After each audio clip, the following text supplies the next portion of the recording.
বৈশাখ মানেই ঝড় বৃষ্টি, কালবৈশাখীর তাণ্ডব। সারা পশ্চিমবঙ্গে এই বৈশাখে কালবৈশাখীর কম বেশি তাণ্ডব দেখা যায়, সঙ্গে নানা রকম উৎসব। আর এই বৈশাখের শেষের দিকে কালবৈশাখীর মতোই বর্ধমানের ক্ষীরগ্রামে ভক্তদের মহাপ্রলয় দেখতে পাওয়া যায়। হাই ফ্রেন্ডস, কেমন আছেন সবাই? নেভার এন্ডিং জার্নি চ্যানেলে আপনাদেরকে স্বাগত জানাই। সবুজে ভরা গ্রাম বাংলার সৌন্দর্য দেখে আমরা সবসময় মুগ্ধ হয়ে যাই। গ্রাম বাংলার অসাধারণ প্রাকৃতিক সৌন্দর্য এবং সাদা মাঠো জীবনযাপন সবাইকে নিজের দিকে আকর্ষণ করে থাকে। মাঠের পর মাঠ জুড়ে যে সোনার ফসল দেখা যায়, সত্যি তা দেখার মতো। আজ চলেছি ক্ষীরগ্রাম। বর্ধমানের কাটোয়া মহকুমার মঙ্গলকোট ব্লকের এই প্রাচীন জনপদ আজ এক অতি পরিচিত দর্শনীয় স্থান হয়ে উঠেছে। 31শে বৈশাখ ক্ষীরগ্রামে পশ্চিমবঙ্গের বিভিন্ন প্রান্ত থেকে ভক্তরা এক জাগ্রত দেবীর অমূল্য দর্শন পেতে ছুটে আসে। পুরাণ মতে দক্ষ রাজার যজ্ঞে তারই কন্যা সতী স্বামী শিবের নিন্দে সহ্য করতে না পেরে সর্বসমক্ষে যজ্ঞস্থলে নিজের দেহত্যাগ করেন। তখন মহাদেব দক্ষ রাজার যজ্ঞ পণ্ড করে এবং সতীর দেহ কাঁধে তুলে তাণ্ডব নৃত্য শুরু করেন। পৃথিবীতে নেমে আসে মহাপ্রলয়। পৃথিবীতে মহাপ্রলয় থামানোর জন্য ভগবান বিষ্ণু সুদর্শন চক্রের দ্বারা দেবীর দেহ 51টি খণ্ডে বিভক্ত করেন। সতীর দেহ 51টি খণ্ডে ছিন্ন হয়ে পৃথিবীর নানা প্রান্তে পড়েছিল। এই সকল স্থান শক্তিপীঠ নামে প্রসিদ্ধ লাভ করে। বর্ধমানের ক্ষীরগ্রামে দেবীর ডান পায়ের আঙুল পড়েছিল এবং এই স্থানে গড়ে উঠেছে একটি সতীপীঠ। রামায়ণ অনুসারে ভদ্রকালী অর্থাৎ দেবী মহামায়ার সেবক মহিরাবণ রাম ও লক্ষ্মণকে ছলনার বশে পাতালে নিয়ে আসে বলি দেওয়ার উদ্দেশ্যে। কিন্তু মহিরাবণ বধ হওয়ার পরে দেবী মহামায়া সহ সেবক হনুমান রাম ও লক্ষ্মণকে উদ্ধার করে পাতাল পথে এই ক্ষীরগ্রামে আসেন এবং এর নিদর্শন এখনো দেখতে পাওয়া যায়। পাতালপুরী থেকে পৃথিবীতে নিয়ে আসা মহামায়ার প্রতিষ্ঠা করেন স্বয়ং রামচন্দ্র। পৌরাণিক অনুসারে অতীতের ভদ্রকালী বর্তমানে ক্ষীরগ্রামের মা যোগাদ্দা। কান পাতলে এই গ্রাম জুড়ে আরও অনেক পৌরাণিক কাহিনী শুনতে পাওয়া যায়। কথিত আছে মহিরাবণ তার আরাধ্যা দেবীর সম্মুখে নরবলি দিতেন। পৃথিবীতে যোগাদ্দা রূপে প্রতিষ্ঠা হওয়ার পর হরিদত্ত নামে জৈনিক জমিদারকে দেবী স্বপ্নে এসে আদেশ করেন নরবলি দিয়ে তার নিত্য পুজো করার জন্য। সেই মতে রাজা 7 দিন নিজের 7 পুত্রকে বলি দিলেন। তারপর এক এক করে গ্রামের প্রতিটি পরিবারে এই নরবলির পালা আসতে থাকে। একদিন এক পূজারীর ঘরে নরবলির পালা এলো, কিন্তু ভয়ে পূজারী ব্রাহ্মণ আগের দিন রাতে সপরিবারে গ্রাম ছাড়ার সিদ্ধান্ত নেন। পথের ক্লান্তিতে ব্রাহ্মণ পরিবার একটি গাছের নিচে ঘুমিয়ে পড়লেন।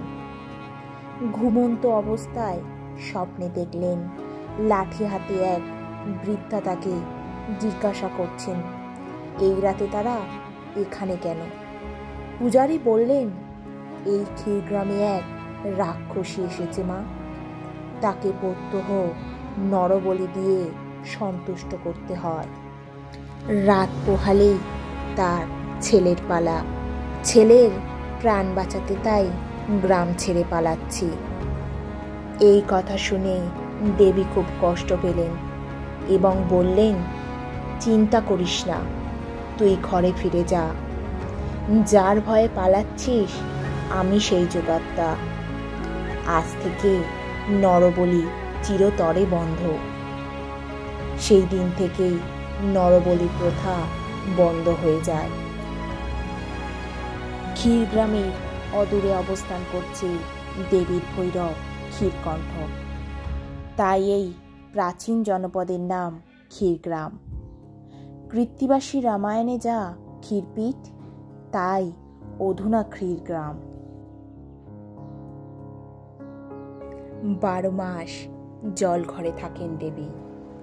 ভক্তের ডাকে মাত্র কয়েকদিনের জন্য তার ডাঙায় উঠে আসা, আর তাতেই ভক্তরা আনন্দে মেতে ওঠেন এবং দেবী দর্শনকে কেন্দ্র করে বসে বিশাল মিলন মেলা।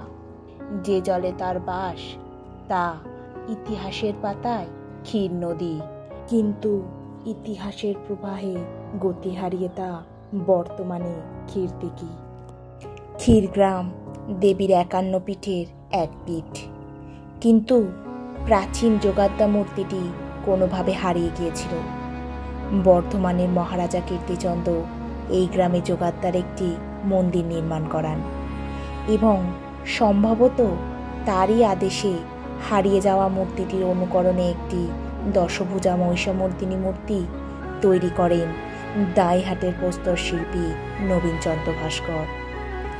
নতুন তৈরি হওয়া মূর্তিটি অবশ্য বছরের অন্যান্য সময় ডুবিয়ে রাখা হতো ক্ষীরদিঘির জলে।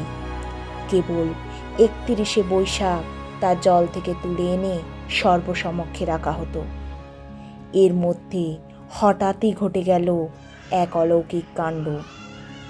ক্ষীরদিঘি সংস্কারের সময় নতুন মূর্তির সঙ্গে উঠে এলো হারিয়ে যাওয়া পুরানো যোগাদ্দা মূর্তিটি।